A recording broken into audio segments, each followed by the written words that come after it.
সৎ মায়ের পছন্দ করা 34 বছর বয়সী প্রবাসী ছেলের সাথে যখন আমার বিয়ে হয় তখন আমার বয়স তার অর্ধেক। মায়ের মুখের ওপর কথা বলার সাহস ছিল না, বিধায় চুপ করে বিয়ের আসরে বসে যাই। আমি মনে করেছিলাম বিয়ে করলে হয়তো ভালো একটা পরিবেশ পাবো, যেখানে আমি সুখে থাকতে পারবো। কিন্তু যেটা ভেবেছিলাম সেটা ভুল ছিল।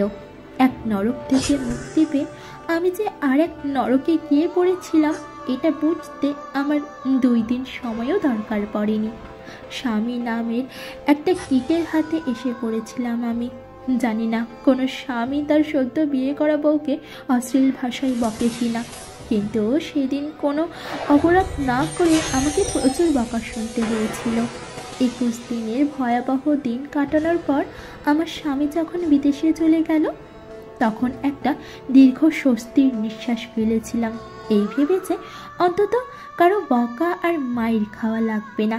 কিন্তু আমার ভাগ্য যে আমার জন্মের পর থেকেই আমার বিপক্ষে, সেটা আমার মনে ছিল না। উনি যাওয়ার পর থেকেই আমার দেবর আর আমার ননদের বড় ছেলে আমাকে সেক্সুয়ালি হ্যারাসমেন্ট করতে থাকে। পিছন থেকে এসে জড়িয়ে ধরা, স্পর্শকাতর জায়গাগুলোতে হাত দেওয়া ছাড়াও যত রকমের কাজ আছে তারা করতে লাগলো। আমার শাশুড়িকে জানালাম বিষয়টা, কিন্তু ওই যে রোশনের প্রত্যেকটা মুখ এক জায়গাতে থাকে, এরাও ঠিক তেমন। আমি অভিযোগ করার পর থেকে আমার ওপর নির্যাতনের মাত্রা বেড়ে গেল। সবচেয়ে বেশি আশ্চর্য হতাম যখন আমার ননদের ছেলে আমার সাথে বাজে ব্যবহার করত। শাশুড়িকে জানানোর পর যখন কোনো কাজ হলো না, সিদ্ধান্ত নিলাম আমার স্বামীকে বিষয়টা জানাবো, কিন্তু সেটাও হলো না। আমার ফোন কেড়ে নেওয়া হলো, আমাকে হুমকি দেওয়া হলো যদি তার ছেলের কানে কিছু যায় আমার খবর খারাপ হবে। মুখ বুঝে সহ্য করা ছাড়া আমার কোনো উপায় ছিল না। আমার জায়ের সাহায্য নিয়ে আমার স্বামীকে আমি সব জানালাম, কিন্তু তাতেও কোনো লাভ হলো না। উল্টো আমার স্বামী লিমন আমাকে দুশ্চরিত্রা বানালো আর যত রকমের বাজে কথা আছে সব শুনিয়ে দিল আমাকে। সেদিন সারা দিন রাত আমি কান্না করেছিলাম। যে সংসারে স্বামীর কাছে বউয়ের কোনো মূল্য থাকে না, সেই সংসারে থাকা আর না থাকা সমান। তবুও মুখে কুলুপ এঁটে অত্যাচার সহ্য করে যাচ্ছিলাম। এর মাঝে আমি আমার বাবার বাড়ি বেড়াতে যেতে চাইলে আমার শাশুড়ি আমাকে বলল, তুমি যদি এই বাড়ি থেকে এক পা কোথাও যাও তাহলে আমার ছেলেকে ডিভোর্স দিয়ে যেতে হবে। আমার পায়ের তলা থেকে মাটি সরে গিয়েছিল আমার শাশুড়ির কথা শুনে। বাপের বাড়ি যাওয়ার সাথে যে ডিভোর্সের সম্পর্ক আছে সেটা আমি প্রথম ওই বাড়ি থেকেই দেখেছিলাম। এভাবে 7 মাস কেটে যায়। এর মাঝে আমার বাবা, বড় ভাই আর সৎ মা কেউ আমাকে একবারের জন্যও দেখতে যায়নি। আমার স্বামী দুবাই থেকে বাড়িতে আসার সাথে সাথে আমাকে ডিভোর্স দিতে নিয়ে যাওয়া হয়। উনি আমার একটা কথাও শোনেনি, ওর মায়ের কথা শুনেই আমাকে ডিভোর্স দিতে নিয়ে যায়। আমার স্বাক্ষর হওয়ার পর আমাকে বলে, এবার কোথায় যাবি যা। আমার মোবাইল, কিছু টাকা, গয়না সহ যাবতীয় কিছু রেখে দেয় ওরা। শুধু স্যান্ডেল পায়ে সেদিন ওই বাড়িকে পর করে চলে এসেছিলাম আর বারবার আল্লাহর কাছে বলেছিলাম, আল্লাহ, আর কোনো মেয়ের সাথে যেন এমনটা না হয়। বিয়ের সময় ভেবেছিলাম কষ্ট হয়তো বা বিদায় করে দিয়ে বাপের বাড়ি থেকে চলে গেলাম, কিন্তু অভাগীর দিকে কষ্ট বারবার ফিরে তাকায়, তার পিছু ছাড়তে চায় না। তা না হলে কি আর আরও বেশি কষ্ট নিয়ে আবার বাবার বাড়ি ফেরত আসি। বাড়িতে ঢুকে যার সাথেই দেখা হয় সে আমাকে অচেনার লোক মনে করে এড়িয়ে চলতে শুরু করে। একমাত্র আমার চাচি আমাকে জড়িয়ে ধরে কান্না করে আর আমাকে মেন্টালি সাপোর্ট করে। কিন্তু যাদের সাপোর্ট দরকার তারা যদি না করে তাহলে কি আর কষ্ট কমে? আমার ভাবির কাছে গেলাম, সে আমাকে বলল ভাইয়ার কাছে গিয়ে ক্ষমা চাইতে। মনে অনেক সাহস সঞ্চয় করে বড় ভাইয়ের কাছে একটু ছায়া খোঁজার আশায় গেলাম, কিন্তু সেই ভাই আমাকে তার পায়ের জুতা খুলে চোরের মতো পিটিয়েছিল। ভাবি গর্ভবতী ছিল। আমাকে ঠেকাতে গিয়ে সেও ভাইয়ার হাতে মার খেয়েছিল। ভাই শুধু বলেছিল সব দোষ নাকি আমার, কিন্তু কেউ একবার বুঝতে চায় নাই যে আমার সংসার ভাঙাতে আমার কোনো দোষ নাই। আবার সেই উঠতে বসতে সৎ মায়ের খোঁচা, ভাইয়ের দুর্ব্যবহার, বাবার মুখ গোমড়া করে থাকা, মোটেও ওপর সব কিছুতে জাহান্নামের আগুনের মতো মনে হচ্ছিল। আমি যদি 2 দিন না খেয়েও থাকতাম, কেউ এসে খাইয়ে দিয়ে যাওয়া তো দূরের কথা, এসে জিজ্ঞাসা করতো না আমি খেয়েছি কিনা। শুধু আমার ছোট চাচি এসে আমাকে খাইয়ে দিয়ে যেত, তবুও সব সময় আসতে পারতো না। আর ভাবি ভাইয়ার কথায় বাইরে আসতে পারতো না। সিদ্ধান্ত নিলাম বাড়ি থেকে দূরে কোথাও চলে যাব, যেখানে আমার কেউ নেই, পরিচিত কেউ নেই। দরকার হলে কাজ করে খাবো কোথাও, তবুও এই নরকে থাকবো না। কিন্তু পারছিলাম না, কিন্তু সেই সাহসটা সঞ্চয় করতে পারছিলাম না, যেটা আমার মা করে দেখিয়েছিল। সেই সাহসের কারণে আমাকে হতে হয়েছে একটা পুরো পরিবারের কাছে কুকুরের মতো। যেই সাহসের কারণে আমাকে দেখলে অন্য সবাই নাক ছিটকাত, সেই সাহসটা আমি দেখাতে না পেরে ওই বাড়িতেই থেকে গেলাম। বেশ অবস্থাপন্ন একটা পরিবারে আমার জন্ম হয়েছিল। শুনেছিলাম একটা মেয়ের আশায় যখন সবাই ছিল তখনই আমার জন্ম। কিন্তু কে জানতো সোনার চামচ মুখে নিয়ে জন্ম নেওয়া শিশুটির জন্য ভয়াবহ সুখ অপেক্ষা করছে।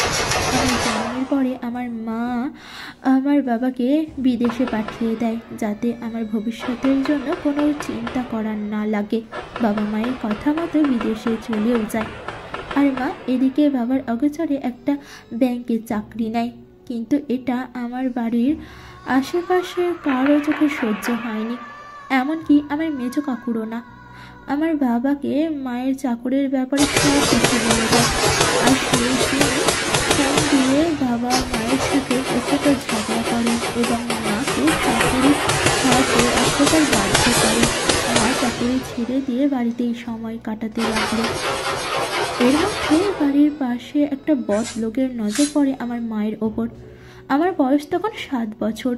সব সময় লোকটা মায়ের পিছু পিছু করতে, মা যেখানে যাবে সেখানেই যাবে। আমি শুধু মায়ের নীরবে কান্না করা দেখতাম। কাউকে ভয়ে কিছু বলতো না, এটা ভেবে যে অপবাদ বের হয়ে যাবে। অথচ যেই লোকটা এই ঘৃণ্য কাজ করতো সেও 2টো বাচ্চার বাবা। একদিকে বড় ভাইয়ের উচ্ছৃঙ্খল জীবনযাপন, অন্যদিকে ওই লোকটার জ্বালাতনে মা যে দুর্বিষহ করে তুলেছিল। এর মাঝে কাটার ওপর বিস্ফোরা হয়ে আসে আমার দুঃসম্পর্কের খালা। সে এসে মাকে বলে যে খালু বিদেশে যাবে, কিছু টাকা লাগবে। টাকার পরিমাণ 5 লাখের মতো। মা তার বোনের মুখের দিকে তাকিয়ে টাকা দেওয়ার কথা বলে, কিন্তু সেটা আমাদের থেকে আর সেই সুযোগটাকেই কাজে লাগায় এই বদলোকটা। মায়ের কাছে আসার জন্য মাকে 2 লাখ টাকা ধার দেয়। হয়তোবা ভাগ্য এমন ছিল, দুর্ভাগ্যবশত খালু টাকা ধরা খায়। সেটাই হয়ে যায় আমার মায়ের জীবনের সবচেয়ে বড় টার্নিং পয়েন্ট। সুদের পরিমাণ যখন বাড়তে থাকে তখন লোকটা সারাক্ষণ মায়ের সাথে থাকতো। এক কথায় পরিস্থিতির ফায়দা লিখতে থাকতো। হঠাৎ করে মা চেঞ্জ হতে থাকলো। যেই মা আমাকে কোনো দিন বকা দিত না, সেই মা আমার গায়ে হাত তুলতো যখন তখন। দিন দিন আমার মা ওই লোকটাকে বেশি গুরুত্ব দিতে থাকলো। তখন তো বুঝতাম না কাহিনীকে, এখন বুঝি মা পরকীয়ায় জড়িয়ে পড়েছিল, যেটার বাঁধন থেকে মা বেরিয়ে আসতে পারে না। লোকটা আমার বাবার থেকেও সুদর্শন ছিল। সেই সৌন্দর্যের মোহ পড়ে হয়তোবা আমার মা সব ছেলে তার হাত ছেড়ে হাত বসেছিল। মায়ের ভুল কারণে সুদের টাকার পরিমাণ এতটাই বেড়ে গিয়েছিল যে শেষমেশ আমাদের বাড়িটাও বিক্রি করে দেওয়া লাগে। কারণ ততদিনে আমার বাবা আমাদের জন্য টাকা পাঠানো বন্ধ করে দিচ্ছে। আমাদের বাড়িতে আমরা একা থাকতে লাগলাম। একটা অসাধারণ অনুভূতি তৈরি হলো তখন। এসবের মাঝেই একদিন কাবিন করে মা সেই লোকটার সাথে সম্পর্কে জড়িয়েছিল তাকে বিয়ে করে ফেলে। গিফট হিসাবে আমি গেলাম মায়ের সাথে। মা আমাকে অনেক বোঝাতো যে লোকটাকে যেন বাবা বলে ডাকি, কিন্তু আমি কোনো সময়ের জন্য ডাকতাম না। ছোটবেলা থেকে অভ্যাস ছিল মায়ের সাথে ঘুমানোর, তাই মাকে বাদে আমি ঘুমাতে পারতাম না। তাই মায়ের নতুন করে আবার বিয়ে করার পরে আমি তার সাথেই ঘুমাতাম। কিন্তু সবাই কি আর এটা সহ্য করে? একদিন মা আমাকে থাপ্পড় দিয়ে রুমের বাইরে বের করে দেয়। সেদিন সারা রাত দরজায় কড়া ধরে আম্মা আম্মা করে চিল্লাইছিলাম, কিন্তু আমার ডাকে মায়ের মনে একটুও মায়া জন্মায়নি। সেদিন কান্না করতে করতে কখন যে ঘুমিয়ে গেছিলাম টেরই পাইনি। ভোরে যখন মা ডাক দিল তখন আমি উঠেছিলাম। এরপরে মা আমাকে তার সাথে নেওয়া শুরু করে আবার, কিন্তু তাদের দুইজনের পৈশাচিক বিনোদনের সাক্ষী হওয়া লাগছে বহুবার। এরপরে লজ্জাতে আমি মায়ের সাথে ঘুমানো বন্ধ করে দিই। মা যেই লোকটাকে বিয়ে করে তার ভেতর যথেষ্ট মায়া ছিল, কারণ আমি যখন যা চাইতাম তখন তাই দেওয়ার জন্য রেডি থাকতো। লোকটার আগের বউটা কোনো একটা কারণে বোবা হয়ে গিয়েছিল আর প্রচণ্ড রকমের অসুস্থ ছিল। মহিলাটি নীরবে কান্না করত, কারো কাছে কোনো রকম বিচার চাইতো না। মহিলাটি ছিল ওই বাড়িতে একটা পরিত্যক্ত রুমের মতো, যেখানে মানুষ ইচ্ছা হলে ঢোকে, না হলে না। তেমনি ওনাকেও সেবা যত্ন কম করা হতো। ইচ্ছা করে কেউ তাকে দেখতো, না হলে না।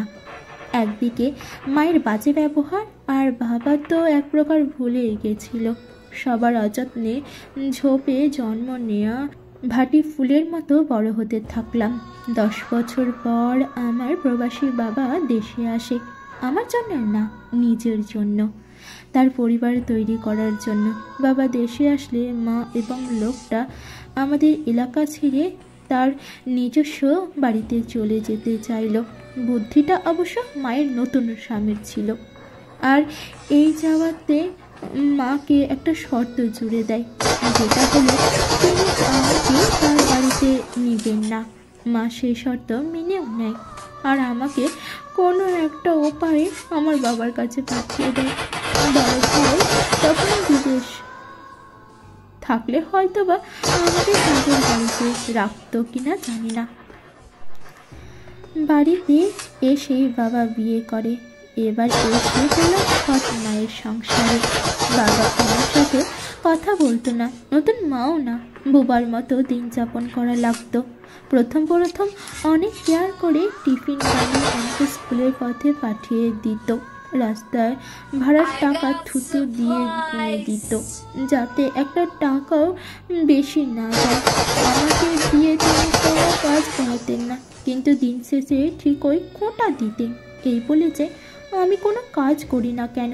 মানসিক অত্যাচার করতে থাকেন তিনি আমার ওপর। রাস্তাঘাটে কেউ যদি ডিস্টার্ব করতো, বাড়ি এসে বললেন নতুন মা আমাকে বকা দিত। এটা বলতো মা যেমন তার মেয়েও তেমন, নতুন নতুন নাগর না ধরলে তোদের দুটোর একটারও ভালো লাগে না। নীরবে কান্না করা ছাড়া কোনো উপায় আমার হাতে ছিল না। আমি একটা মেয়ে, যেখানে আমার কারোর সাথে চোখে চোখ রেখে কথা বলাও পাপ। কোনো সাহায্য করার লোক ছিল না, বাবার সাথে কথা বলার কোনো সুযোগ ছিল না। তিনি সকালে বের হতেন, রাতে আসতেন। যদি কখনো মাকে বলতেন আমি কেমন আছি,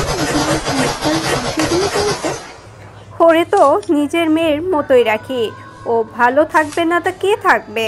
কখনো যদি বাবার সাথে কথা বলার চেষ্টা করতাম, বাবা অন্যদিকে তাকিয়ে চলে যেত। মনে হতো সমস্ত অন্যায় আমি করেছি। এর মাঝে আমার মা আমার 2 বছর কোনো খোঁজ নেয়নি। পরে কোনো একভাবে নাম্বার পেয়ে মা আমার খোঁজ নেওয়া শুরু করে। আমার একটা বদ অভ্যাস ছিল, আমি কম দামে জামা কাপড় পরতে পারতাম না, কেমন জানি লাগতো। অবশ্য দোষটা আমার মায়ের, সেই আমাকে দামি জামা কাপড় গায়ে দেওয়ার লোভ জাগিয়েছিল। এইটা মায়া জানতো বলে সুযোগ পেলেই আমার জন্য অনেক জামা কাপড় কিনে নিয়ে দিয়ে যেত। সবার অগোচরে মাকে জড়িয়ে ধরে রাখতাম অনেকক্ষণ। মন চাইতো তাকে সারা জীবন এভাবে ধরে রাখি, কিন্তু সেই সাধ্য কি আর ছিল? বছরের 2টা ঈদেই আমার নতুন মা আমার জন্য কেনাকাটা করত, অনেক দামি কাপড় কিনে দিত। সেগুলো আমার মা অন্যদের দিয়ে দিত, সেই কাপড় নতুন মা আমাকে কিনে দিত। অথচ বাবার ইনকামের তখন লাখের ওপর। বাবা তো সেদিকে কোনো খেয়ালই নেই, শুধু এই খোঁজটাই নিত যে আমি বেঁচে আছি কিনা, হয়তো বা মরে গেলেই বেটার হতো। বোঝা হয়ে বেঁচে থাকা লাগতো না। আল্লাহর কাছে প্রশ্ন করতাম, কেন আমাকে ছেলে বানিয়ে দুনিয়াতে পাঠালে না? কেন এত কষ্ট আমাকে দিল আল্লাহ? আমি কি এত কষ্ট ভোগ করার মতো মানুষ? তারপরও আল্লাহর সহায় চাইতাম, কারণ তিনি ছাড়া আমাকে দেখার মতো কেউ নাই। যারা আছে তারা নিজস্ব সুখ শান্তি আদায় করতে ব্যস্ত। তারা আমাকে তাদের অস্তিত্ব মনে পড়তো কি না সেটা নিয়ে আমি সন্দিহান ছিলাম। হয়তোবা দায় ঠেকানো ভালোবাসা বা দায়িত্ব রক্ষা করা ভালোবাসা ছিল এইগুলো, জানি না সেগুলো কি ছিল। আমার বাবা আবারও বিদেশে চলে যায়। তারপর আমার একটা অসুখ হয়, অ্যালার্জিজনিত সমস্যার কারণে পায়ের অবস্থা খুব খারাপ। ঔষধের কথা ভয়ে বলতে পারতাম না। অবস্থা খারাপ দেখে আমার দাদি আমার নতুন মাকে বোঝালো। তিনিও তার দায়িত্ব পালন করলেন। একটা ফার্মেসি থেকে কিছু অ্যালার্জির ঔষধ নিয়ে এসে সেগুলো খেয়ে আমার অসুখ তো কমলই না, বরং বেড়ে গেল। আমার শরীর ক্রমশ দুর্বল হয়ে যাচ্ছিল। একটা সময় মনে হতো মরেই গেলাম। আমার মনে আছে নতুন মা আমার জন্য 1 পোয়া দুধ আর একটা সেলাইন কিনে খাইয়ে বলেছিল, নে খা, তোর জন্য কি কেউ টাকার গাছ লাগিয়ে রাখছে নাকি? এ কথা বলে যদি কেউ কারো মুখে অমৃত তুলে দেয়, জানি না কারো মুখ দিয়ে নামবে কিনা। রাগে দুঃখে দিলাম ঔষধ নেওয়া বন্ধ করে। কে যেন বুদ্ধি দিছিল। তার কথায় যেখানে অ্যালার্জির ঘা হয়েছিল সেখানে শুকনো মরিচ বেটে লাগিয়ে রাখলাম। মরিচের ঝালে জ্বলুনিতে প্রচুর কান্না আসতো। বাবা কোনো একটা উপায়ে জানতে পারলো আমি অসুস্থ। নতুন মায়ের কাছে ফোন দিয়ে আমার খোঁজ নিতে শুনলাম। তিনি দেখলাম চেঁচিয়ে বলছে আমি খুবই ভালো আছি। তিনি আমাকে শহরে ডাক্তার দেখিয়েছেন, কিন্তু ঔষধ খাওয়া বন্ধ করে দিয়েছে। আমাকে আর ডাক্তার দেখাবে না। মুচকি একটা হাসি দিলাম নতুন মায়ের কথা শুনে। মিথ্যাটা লুকিয়েও বলতে পারে না, বোকা। আমি তো ঠিকই শুনে ফেললাম। আবার ভাবলাম হয়তোবা আমাকে শুনিয়েই বলতে চেয়েছে। তবে আমি একদিক দিয়ে ভাগ্যবতী ছিলাম বলা চলে। খাবারের সমস্যা কোনো দিন আমার হয়নি, বরং ডাক্তার যেই মাছ আমার অ্যালার্জির জন্য খেতে নিষেধ করে দিয়েছিল সেগুলোই বেশি ভালো হতো। সব কিছুর ফিরেও মনের মতো একটা ভাবি পেয়েছিলাম, যে নিজের জিনিসপত্র বিক্রি করে আমাকে ঔষধ কিনে দিত। আমি তখন ক্লাস 9-এ পড়ি। ভাইয়া বাড়ি এসে আমার জন্য ছেলে দেখতে শুরু করে। কাটার ওপর বিস্ফোরা যাকে বলে, কাঠের পুতুলের মতো সাজিয়ে বরপক্ষের সামনে আমাকে নিয়ে যাওয়া হলো। আর সবাই এমন ভাব করলো যেন আমাকে ছাড়া তারা কিছুই বোঝে না। এর মধ্যে একটা ছেলেকে আমার পছন্দ হয়।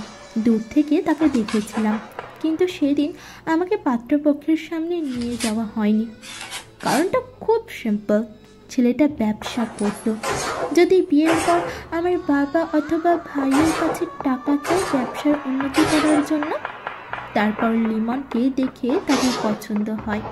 পছন্দ হওয়ার কারণ লিমন প্রবাসী, কোনো সময় টাকা চাইবে না আমার পরিবারের কাছে। আর এটাই আমার জীবনের আরেক ধাপ ধ্বংস করে দিয়েছিল। লিমনের সাথে ডিভোর্স হওয়ার পরেও সে আমার বাড়িতে ফোন দিয়ে নানান ধরনের আজে বাজে কথা বলতো। এতে আমার নতুন মা আমার ওপর আরও রেগে যেত। কয়েকদিন ফোন করার পরে